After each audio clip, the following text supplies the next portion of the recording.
Hello students, M के study point में आप लोगों का एक बार फिर से स्वागत है। स्टूडेंट, आज के इस वीडियो में हम लोग 2023 हिंदी का फर्स्ट पेपर फर्स्ट लैंग्वेज जो है देखेंगे कि इसमें एमसीक्यू जो है एमसीक्यू का कितने सही जवाब है, कौन कौन से सही जवाब है। तो आप लोग स्टूडेंट जो इस बार एग्ज़ाम दिए हैं वो इसे देखकर अपने जो है दिए गए सवाल को समझ सकते हैं और पता कर सकते हैं कि आपने कितने एमसीक्यू सही किए हैं। और स्टूडेंट जिनको जो है पूरा जो है 2023 का पेपर चाहिए, वो जो है मेरे चैनल पे जो है सब्सक्राइब करें और चैनल पे विजिट करें। वहाँ पर आपको 2023 के पूरे वीडियो पूरा पेपर का वीडियो मिल जाएगा। और नहीं तो आप हमारे डिस्क्रिप्शन पे भी उसका लिंक जो है देख सकते हैं और वो आपको वहाँ से भी मिल जाएगा। तो स्टूडेंट, चलिए पहले यहाँ पर शुरू करते हैं और देखते हैं कि ये पेपर कैसे। सबसे पहला चीज़ तो हम ये समझ लें कि हिंदी का ये पहला फर्स्ट लैंग्वेज पेपर है। और दूसरी चीज़ ये, इसमें 3 आवर्स 15 मिनट्स मिलता है, 3 घंटे 15 मिनट जो है इसमें टाइम मिलता है।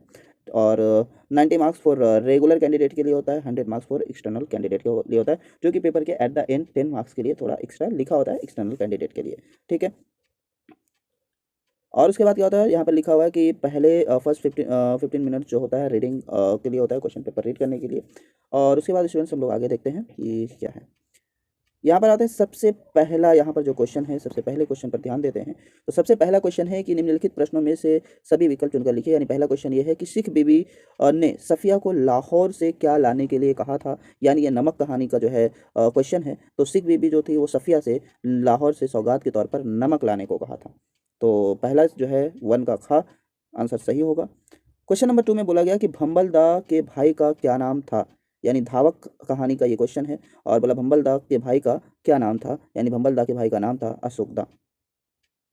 उसके बाद स्टूडेंट्स हम लोग आगे बढ़ते हैं और हम लोग देखते हैं क्वेश्चन नंबर 3। ठीक है। और देखते हैं क्वेश्चन नंबर 3 में क्या बोला गया। बोला हेली का धूमकेतु पृथ्वी और सूर्य के समीप कब आएगा।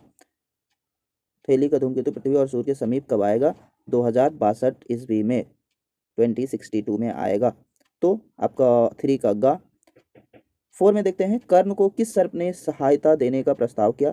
यानी ये आपका नंबर 3 जो क्वेश्चन था धूमकेतु से था। नंबर 4 कर्ण को किस सर्प ने सहायता देने का प्रस्ताव किया। ये आपका मनुष्य और सर्प कविता से है, जिसमें है आपके अश्वसेन। सही आंसर होगा अश्वसेन, यानी अश्वसेन ने सहायता किया था। उसके बाद जो है स्टूडेंट्स आगे बढ़ते हैं और देखते हैं कि नंबर 5 क्वेश्चन में क्या पूछा गया है। तो नंबर 5 क्वेश्चन में यहाँ पर पूछा गया है कि रोमावली 18 का क्या अर्थ है। रोमावली 18 का क्या अर्थ है। ये रैदास के पद का है। रैदास के पद में जो है एकदम तीसरा तीसरा पद जो है रैदास के पद के तीसरे पद में बताया गया है रोमावली 18 भारा। यानी रोमावली 18 का अर्थ है 18 पुराण। 18 पुराण। क्वेश्चन नंबर 6 में है भयंकर झंझावत और तूफान में भी कौन अडिग रहा है। तो भयंकर तूफान और झंझावत में कौन अडिग रहा है। तो यहाँ पर होगा आशा के विहंगम। यह है आपके नीर के निर्माण। फिर से आशा के विहंगम आपका खा होगा, यानी 6 के का खा। उसके बाद क्वेश्चन नंबर 7 में हम लोग देखते हैं। 7 में पूछा गया रामदास किस कविता के कवि हैं। ये क्वेश्चन को थोड़ा सा उल्टा पूछ लिया गया, गलत हो गया है। तो यहाँ पर क्वेश्चन कुछ इस तरह से होगा, रामदास जो है कविता के कवि कौन है ना। रामदास कविता जो है किस कवि की है, तो ऐसे पूछ सकता है। रामदास किस कवि की कविता है, ऐसे पूछेगा तो यहाँ पर होगा आपका रघुवीर सहाय। ठीक है। तो स्टूडेंट्स क्वेश्चन कुछ भी है, लेकिन आपका आंसर यहाँ पर रघुवीर सहाय है, क्योंकि ऑप्शन आपका सही दिया हुआ है। और क्वेश्चन नंबर जो है 8 में, ये रामदास कविता से क्वेश्चन नंबर 7। और क्वेश्चन नंबर 8 जो है किसे संस्कृति की पाठशाला कहा गया है। ये आपका निबंध, एक निबंध है आपका, जिसमें बताया गया नौबत खाने में इबादत। तो उसमें बताया गया है कि काशी को कहा गया है। संस्कृति का पाठशाला किसे कहा गया है, काशी को कहा गया है। उसके बाद क्वेश्चन नंबर जो है 9 में आते हैं स्टूडेंट्स, और क्वेश्चन नंबर 9 में देखने का प्रयास करते हैं कि आखिर इसमें क्या बोला। किसके पहले स्मृति बहुत साफ हो जाती है। आपकी कहानी क्लास 10 की कहानी जो है उसने कहा था, उसमें आपका 5वां भाग जो है उसमें बताया गया है कि मृत्यु के पहले, यानी लहना सिंह मरता रहता है, लहना सिंह की मौत से पहले उसकी स्मृतियाँ पूरी साफ हो जाती है। तो वही बोला कि जो है किसके पहले स्मृतियाँ बहुत साफ हो जाती है। तो लहना सिंह जो था उसके मृत्यु से पहले। ठीक है। तो इसका आंसर होगा मृत्यु के पहले। उसके बाद आपका क्वेश्चन नंबर जो है 10 जो है, क्वेश्चन नंबर 10 में देखेंगे कि क्या बताया गया। बोले किस चाहत ने बदनसीब जैन की जान ले ली। तो यहाँ पर होगा कि वायलिन पाने की चाहत ने। तो नन्हा संगीतकार कहानी आप लोगों का एन एस सेंकेविच द्वारा रचित। तो वायलिन पाने की चाहत ने जो है बदनसीब की जो है जान ले ली। उसके बाद जो है हम लोग देखते हैं क्वेश्चन नंबर 11 में देखने की कोशिश करते हैं कि उसमें क्या बताया गया। तो क्वेश्चन नंबर 11 में जो है बोला गया वजीरा सिंह द्वारा पानी पिलाया गया। तो यहाँ से आपका व्याकरण शुरू हो जाता है। तो वजीरा सिंह द्वारा पानी पिलाया गया वाक्य में कौन सा वाच्य है। तो वाक्य में कौन सा वाच्य है। तो बोला क्या वजीरा सिंह द्वारा। तो वजीरा सिंह द्वारा ये हो जाएगा आपका कर्मवाच्य। उसके बाद आपका क्वेश्चन नंबर 12 में देखते हैं। क्वेश्चन नंबर 12 में बोला गया पेड़ पर पक्षी बैठा है। पेड़ पर पक्षी बैठा है वाक्य में कौन सा कारक है? तो यहाँ पर कारक चिन्ह है पर, तो और पर होता है आधार बताने के लिए, तो कारक है अधिकरण कारक।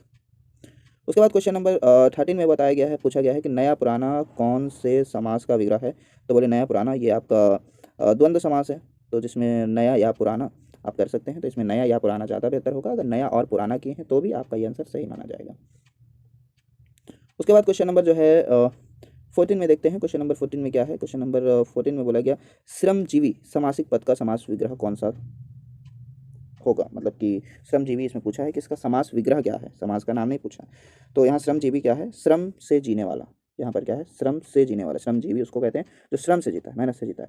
और इसका अगर समास का नाम नहीं पूछा है, लेकिन समास का नाम इसका हो जाएगा तत्पुरुष समास। उसके बाद जो है स्टूडेंट्स यहाँ पर जो है आप देख सकते हैं अधिकार छीना जाता है कौन सा वाच्य है? Question number 15। क्वेश्चन नंबर 15 में बोला गया कि अधिकार छीना जाता है कौन सा वाक्य है? तो अधिकार छीना जाता है यहाँ पर आपका भाववाच्य है, छीना जाता है, ठीक है। उसके बाद स्टूडेंट्स हम लोग देखते हैं क्वेश्चन नंबर 16 में। क्वेश्चन नंबर 16 में क्या पूछा गया है? 16 और 17 में। क्वेश्चन नंबर 16 में बोला परिश्रमी व्यक्ति अवश्य सफल होगा, कौन सा वाक्य है? वाक्य से क्वेश्चन है, प्रश्न परिश्रमी व्यक्ति अवश्य सफल होगा। तो यहाँ पर हम लोग देख सकते हैं कि ये एक तरह का कौन सा वाक्य हो गया? एक मिनट स्टूडेंट्स, हाँ ये एक तरह का हमारा सरल वाक्य हो जाता है। उसके बाद आपका आखिरी 17 जो क्वेश्चन है, 17 नंबर क्वेश्चन में बोला दो पदों के मेल को कहते हैं, यानी जब दो पद मिलते हैं तो उस मेल को हम लोग क्या कहते हैं? तो उस मेल को हम लोग समास कहते हैं। ठीक है, क्योंकि वाक्य नहीं कह सकते, दो या दो से अधिक शब्द आते हैं उसमें, पद नहीं आते, वाच्य भी नहीं कह सकते और कारक भी नहीं कह सकते, इसलिए वो क्या है? समास है। तो इस तरह से स्टूडेंट्स आपको अगर वीडियो समझ आई है, पसंद आया तो वीडियो लाइक करें। अगर आप हमारे चैनल में नए हैं तो चैनल को सब्सक्राइब करें। Thank you.